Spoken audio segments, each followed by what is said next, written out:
Start with the NHL Edmonton Oilers. This was a bit of a surprise because Kenny Holland was removed as general manager of the Stanley Cup final Edmonton Oilers the day after they were eliminated in the playoffs.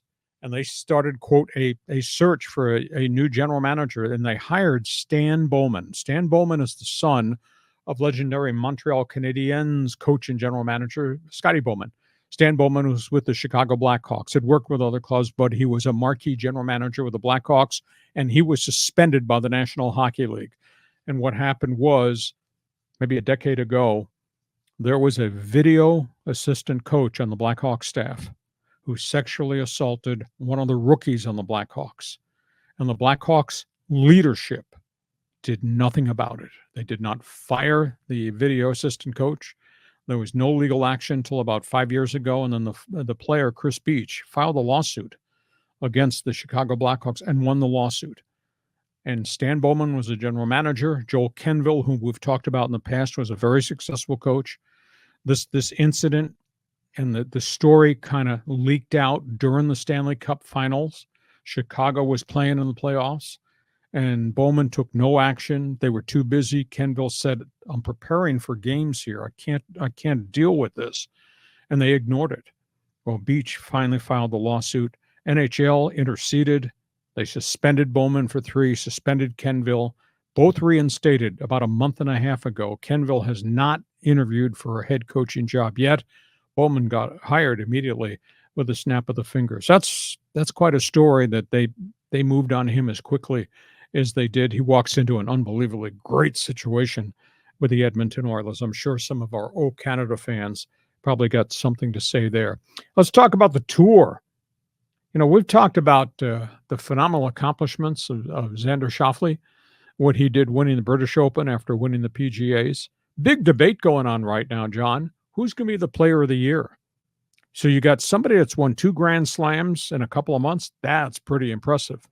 But over there, you got Scotty Scheffler, who's won a Grand Slam, and by the way, has won 6 tournaments this season. Aside from Xander's 2 Grand Slams, he hadn't won a tournament all year. So now's a big debate in the national media.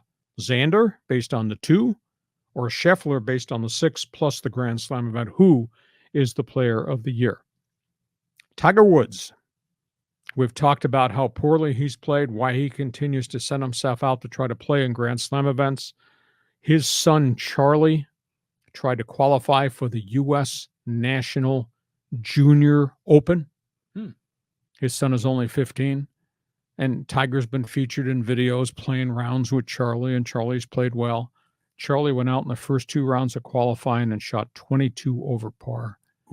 Or 264 teenagers attempting to qualify in the U.S. Junior Amateurs. He finished 264th out of 264. Tough day for the kid and for his father. Next topic on the table. Let's talk about soccer. Olympics about to begin. Euro Cup decided a week ago. Copa decided a week ago. Mexico fired its coach again. Mexico's gone back and has hired Spanish coach Javier Aguirre. He'd been there 2 other times, had done some okay things in Mexico. But they hired him to tutor a legendary player that they've also hired as his assistant, quote, coach in waiting.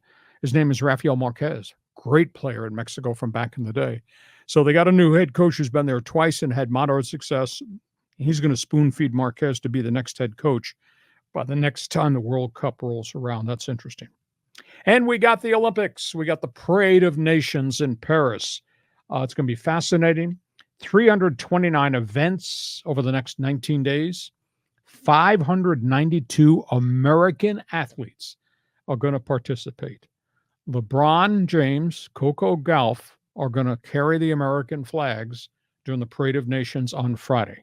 10:30 Pacific time tomorrow morning. You want to watch it on NBC. It's going to be fascinating. But what's really going to be great, if I throw these names out to you, it's must-see TV. Find it on whatever network it's on. Katie Ledecky, who's got 10 medals in swimming. Sha'Carri Richardson, America's great female sprinter. America's legendary 100-meter, 200-meter sprinter, Noah Lyles. The phenomenal comeback physically and emotionally by Simone Biles in gymnastics. That's worth watching. And then you got Team USA men and women's basketball. Team USA soccer team got beat by France yesterday. Their roster is composed of under 23 players. They got beat 3-0. They were in it to the 71st minute, and it kind of unraveled. Team USA soccer team playing right now against Zambia. So there's so many cool things about the Olympics with the marquee names that we're going to pay attention to. So, John, I threw a lot there, a lot of breaking news. Go ahead, give me an opinion. I'll give you an opinion. I think Xander Schauffele has to be the player of the year here because he won the 2 majors. And by the way, he didn't get in trouble with the law like Scheffler did. So I think you can make a solid case for Schauffele. And sure, he hasn't won any of the normal events on the PGA Tour, but he's always been right there. FedEx Cup is about to begin. Those are the 3 big money end of season tournaments. If Xander wins one of those, because those are all double points also in addition to massive prize money, or if Scheffler continues to wheel and deal, I think whoever comes out of the FedEx Cup tournaments here right at the end of the season, probably the one that's going to win it. Yeah, that's a good call. I like that. And then, the Olympics are great. I always look forward to that. I mean, it's good stuff. The Oilers and Bowman, because you had talked about the coach, was it Kenville, right? Joel Kenville.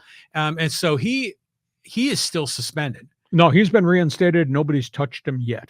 Ah. Now, he got reinstated right at the end of the Stanley Cup playoffs while there were all these coaching jobs open. I think the guy should be coaching. The guy, he paid a terrible price. This was all, quote, indirectly around him. These were decisions made by Stan Bowman and the people above them. I mean, the Blackhawks got stripped of draft picks, got a massive, maybe a half $500 million fine for not taking action on behalf of Chris Beach with this video coach that sexually assaulted him. I think Kenville was more an innocent victim, and this had to be solved by the people above him. It's not that Beach was a player. Beach was a practice guy on the Black Aces, which meant he practiced, but he never suited up in the Stanley Cup final. So Kenville was guilt by association, and I can't believe he still doesn't have a head coaching job. Well, I think this is definitely failed leadership. Yes. Because when something like this severe happens, I don't care if you're in the Stanley Cup playoffs, you have to temporarily hit the pause button and handle the crisis. And they didn't do that. Well, Bowman didn't do it. Right. So, yeah. Those guys are out of hockey for 3 years, so he got reinstated. Well, he paid the price, right? Yeah. I think a 3-year suspension sounds about right. And the other factor is the NHL mandated that Kenville, another assistant coach, and Stan Bowman go into counseling programs, and all 3 of them did exclusively. That's what they've spent the last 2.5 to 3 years doing, was interacting with programs that would help them with counseling, help them to understand what had happened. And all 3 of them did it. That's why they were finally reinstated. I just can't believe Kenville has not been hired. Okay, those are the breaks.